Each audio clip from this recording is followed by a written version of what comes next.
Hi, I've come on to make a video. I'm parked up in a lay-by because we've got a deal in our house that our children are completely protected from all this that's going on in the outside world, and I've tried to stay quiet and I've tried to deactivate my Facebook and leave everybody to it, but I can't. I've just taken part in a global meditation earlier today, and the more I meditate on this, the more I just keep getting told that I need to speak, so that's what I'm going to do.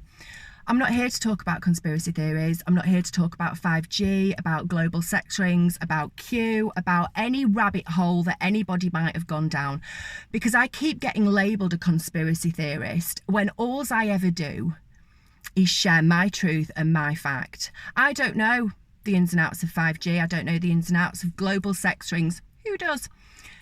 So I'm just going to share my truth, and if I share, I'm going to share what I perceive to be fact. And the facts are that for the past 5 years or so, I have put everything I have into the fight for body autonomy and the right to live in freedom. And every day at the minute, the past 11 days especially, I've watched people's human rights and basic rights get stripped back to fundamentally nothing. And my voice is shaking, I'm shaking. I can't sit on this any longer.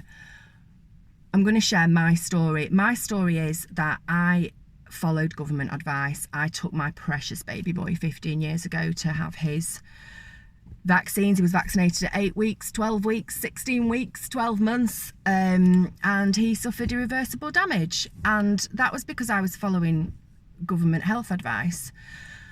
Still didn't connect very many dots, but then I started looking into nutrition, and I started taking a lot of nutrition courses because I wanted to take control of myself and my children's health. And the more I learnt about what we're supposed to be eating for optimal health and what we're not supposed to be eating for optimal health compared with government advice was blowing my mind.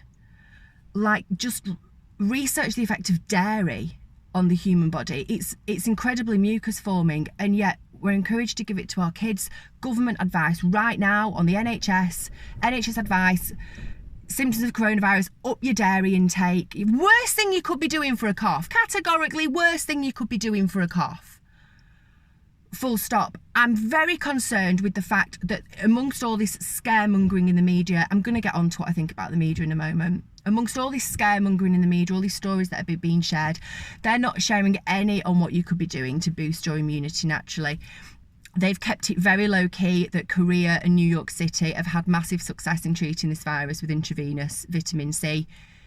You know, it would have been cheaper to airdrop everybody in the world a massive abundance of vitamin C than it would have been to crash the global economy. But hey, what do I know? So, you know, take away from the fact it could be looked at a conspiracy that I don't personally believe in germ theory. Let's not forget that that's what it is. It's a theory. I've shared videos on this page. Tom Barnett's just done one that's gone viral. It keeps getting pulled down, explaining how it's impossible for you to be able to catch a virus. It's impossible that people out there right now, these healthy people that you see everywhere in Sainsbury's when you're out on your daily walk or for your daily exercise, when you're seeing these healthy people everywhere touching shopping trolleys and everything, you're perfectly fine. Bacteria can spread. You are majority bacteria. This is another thing when it comes to the advice that you are being given. People up and down the country are slathering themselves in antibacterial gel. I've news for you. You are more bacteria than cells. When you are rubbing yourself with this stuff, you are literally destroying half of your being. I haven't used antibacterial gel once in my life. I haven't used it since all this bullshit came out. I sometimes used to use the occasional bit when I was at university and I came out of the library because students are disgusting. And that was only if I couldn't get to wash my hands, but my kids have never had it on. Up and down the country right now, people are destroying their microbiome by all this overuse of excessive cleaning of chemicals in the home. This advice that has been shared, if you are to strip it down and independently look at it, you will see that the advice you are following are by people who know nothing about health, about immunity, about disease, about any of it. I mean,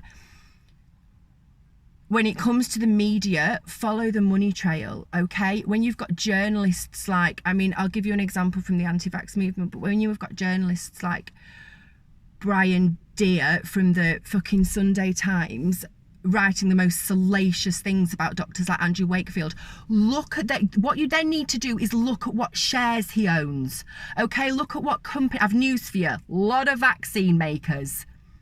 Follow the money. Always follow the money. It's not that hard to do. If you are allowing mainstream media to inform you, then you are allowing them to form your reality. Okay, not everybody on YouTube is a crackpot. When people like Del Bigtree are sharing peer-reviewed articles, are sharing government statistics, these things cannot be viewed as conspiracy. It's where you're getting your fucking information from. When the media are picking and choosing their articles and their statistics, but when they're putting their spin on it, you're buying it. When it's coming from somebody on YouTube, you're dismissing it as a conspiracy. Do you have to be told where to look? I've been trying to get some freedom of information requests done recently from the PHE, from Public Health, and I am asking one simple question, and it's astonishing, but I can't seem to get an answer for it.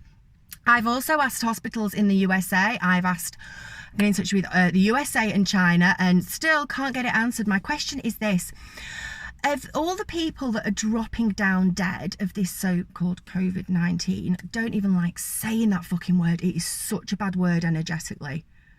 Just call it the virus. Of all these people that are dropping down dead of it, how many people have received a flu vaccine in the last 24 months?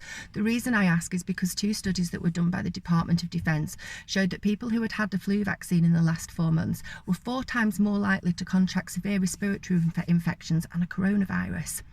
Again, those studies are out there for you to find. Why is nobody answering my freedom of information request? I suppose it's because they're all too busy, isn't it? Yeah.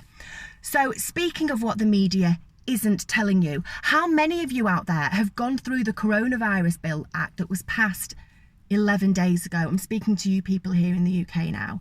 Did you know your child can now be quarantined away from you at a facility deemed suitable if they are showing symptoms? Now, this thing has a list of symptoms as long as my arm. Granted, I've got limbs smaller than Tyrion Lannister, but still, any symptom. They can fabricate a dry cough, a temperature, nausea, aches and pains.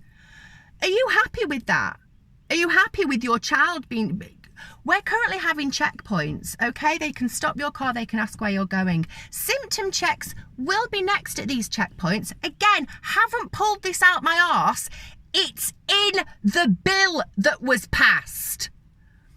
You've been stripped of every basic human right you ever had. And granted, we have always been slaves in this system. But right at the moment, you are in an Orwellian hell. And from what I can gather, the majority of you seem to be getting through it via fucking TikTok videos and watching some dumbass American shag tigers with a really weird haircut, if the memes I'm getting are like anything to go by. I hate saying wake up because it's so patronising, but you're sleepwalking into your own personal Black Mirror hell if you do not wake up and see what is happening around you. This isn't conspiracy. You have lost your human rights. Not only have you lost them, if you're self-isolating because you think you can spread something that you do not have, you're bending over and asking the government not just to take them, but to fuck you that little bit harder. And take it from a girl that spent more time on her 20s on hotel pillows than a chocolate mint. I know a good fucking when I see one. And this is what's happening right now. You're getting fucked. So it's time for us all to stand up, band together, start applying some common sense and get rid of the most pernicious virus that is currently in your home. Your fucking TV and your mainstream newspapers.